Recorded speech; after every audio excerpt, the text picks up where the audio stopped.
Assalamualaikum warahmatullahi wabarakatuh. Pemirsa yang saya hormati, pada kesempatan hari ini saya ingin melanjutkan bahasan mengenai anak sahabat dan sekaligus juga sahabat Nabi SAW yang bernama Abdullah bin Umar, Sayyidina Abdullah bin Umar radhiyallahu ta'ala anhuma. Bahasan tersebut ialah mengenai sifat atau sikap beliau yang cenderung netral atau tidak memihak pada saat pimpinan-pimpinan umat Islam yang juga sahabat-sahabat Nabi berkonflik atau bertentangan.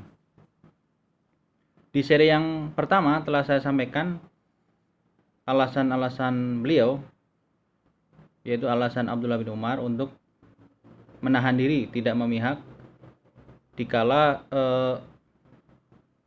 Hazrat Ali dan Amir Muawiyah bertentangan pendapat dan bahkan mereka terjadi perang Siffin ya. Dan sikap dari Abdullah bin Umar ialah beliau netral ya.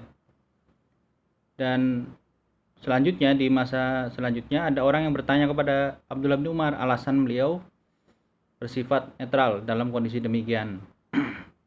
Sementara sang penanya beranggapan bahwa berperanglah sampai fitnah itu tidak terjadi gitu.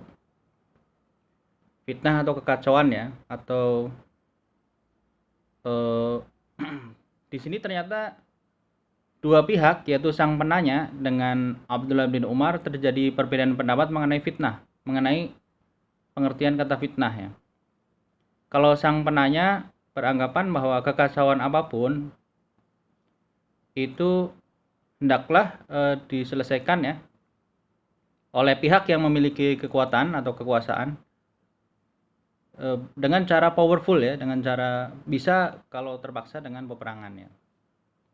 Sementara Abdullah bin Umar beranggapan bahwa fitnah yang dimaksud adalah fitnah ujian karena memeluk agama tauhid ya, dan yang memeluk agama tauhid itu mengalami penganiayaan gitu. Jadi baru dalam kondisi saat itu boleh mempertahankan diri dan kalau terpaksa mempertahankan diri dengan cara peperangan. Kalau kita lihat opini atau pendapat dari Abdullah bin Umar dalam menafsirkan ayat Al-Quran ini dan tindakan beliau, itu memang demikianlah adanya ya. Di zaman Rasulullah SAW beliau ikut juga berperang, dan dalam peperangan tersebut kondisi umat Islam ialah selalu dalam kondisi lebih sedikit ya, dan pihak musuh yang memerangi ini biasanya jumlahnya lebih banyak. Sebagai contohnya beliau pernah juga ikut perang Khandaq ya, perang Parit, di mana umat Islam saat itu di Madinah dalam kondisi dikepung oleh koalisi pasukan musyrikin Mekah, kaum penyembah berhala dari Mekah, dan kaum Yahudi ya, yang berkoalisi menyerang Madinah, dan jumlah mereka lebih banyak dan mengepung selama 1 bulan ya. Dan akhirnya pengepung ini mengalami kegagalan dan mereka akhirnya pulang ya. Di samping karena pertentangan internal juga mereka dihantam oleh angin ya, angin topan ya, atau badai ya. Kemudian pada zaman Khalifah Abu Bakar radhiyallahu taala anhu, memang sebagian di masa waktu beliau umat Islam juga mengalami hal yang sama, yaitu dalam kondisi di berbagai daerah mereka dikepung oleh pihak musuh ya, oleh mereka yang memerangi umat Islam, baik dari kalangan orang Islam yang keluar dari Islam maupun kalangan musyrikin ya, atau penyembah berhala ya. Sehingga dalam kondisi tersebut mereka terpaksa berperang. Dan hal kedua, inilah yang dilakukan oleh Abdullah bin Umar. Jadi beliau ikut perang juga, tapi sesuai pendapat beliau, peperangan yang hendaknya wajib dilakukan oleh seorang muslim adalah peperangan dalam mempertahankan atau perlawanan dalam mempertahankan kebebasan berkeyakinan. Ketika dalam kondisi tertindas, dipaksa merubah keyakinan, itu salah satu pilihannya adalah terpaksa mempertahankan diri ya, membela diri dengan diantara caranya ialah dengan berperang. Hal kedua, pada masa khilafat Abu Bakar, hampir semua kabilah Arab sebenarnya sudah tunduk di bawah Khalifah Abu Bakar ya. Memang ada sebagian yang masih musyrik ya. Namun mendengar wafatnya Nabi Muhammad SAW, sebagian kabilah itu keluar dari Islam atau murtad ya. Dan tidak hanya murtad, mereka juga melakukan perebutan kekuasaan di berbagai daerah yang daerah-daerah tersebut sebenarnya sudah tunduk pada pemerintah Islam ya, pemerintah Nabi Muhammad SAW, dan diteruskan oleh Khalifah Abu Bakar.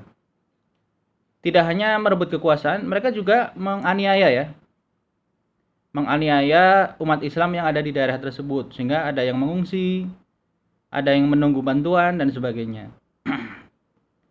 Dan lewat pasukan-pasukan yang dikirim oleh Khalifah Abu Bakar, dari sanalah umat Islam terpaksa mempertahankan diri untuk menjaga keamanan ya. Di samping saat itu juga negara atau pemerintahan sudah terbentuk oleh umat Islam ya. Jadi mereka harus menjaga keamanan, memberantas pemberontakan dan sebagainya. Setelah berhasil dan banyak kaum musyrikin yang dikalahkan atau bahkan taubat ya, tobat dan kembali kepada Islam, dan juga kembali taat pada pemerintah pusat di Madinah di bawah Khalifah Abu Bakar radhiyallahu taala anhu. Di kesempatan-kesempatan selanjutnya, sahabat Sayyidina Abdullah bin Umar radhiyallahu taala anhu di zaman Khalifah Umar juga di satu atau dua peperangan ikut serta. Dan ternyata polanya sama ya, peperangan ketika pihak musuh, dalam hal ini misalnya melawan Persia ya, itu dalam kondisi tidak hanya melanggar perjanjian, tidak hanya melakukan penyerangan lebih dulu, bahkan tidak menjaga kebebasan berkeyakinan. Jadi inilah contoh salah satu opini atau pandangan dari sahabat Nabi Muhammad SAW yang pada satu segi memang mau melakukan peperangan dengan syarat peperangan karena menjaga kebebasan beragama, menjaga keamanan ya. Tapi ketika terjadi peperangan internal, konflik antara dua atau tiga pemimpin umat Islam, maka sahabat ini yaitu Abdullah bin Umar itu tidak memihak salah satu, bahkan cenderung netral ya. Demikianlah seri kedua pembahasan mengenai salah seorang sahabat Nabi Muhammad SAW yang mengalami zaman kenabian sangat tidak lama ya, karena sekitar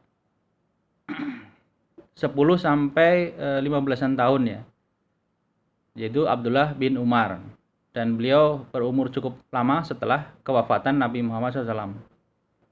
Sekian, wassalamualaikum warahmatullahi wabarakatuh.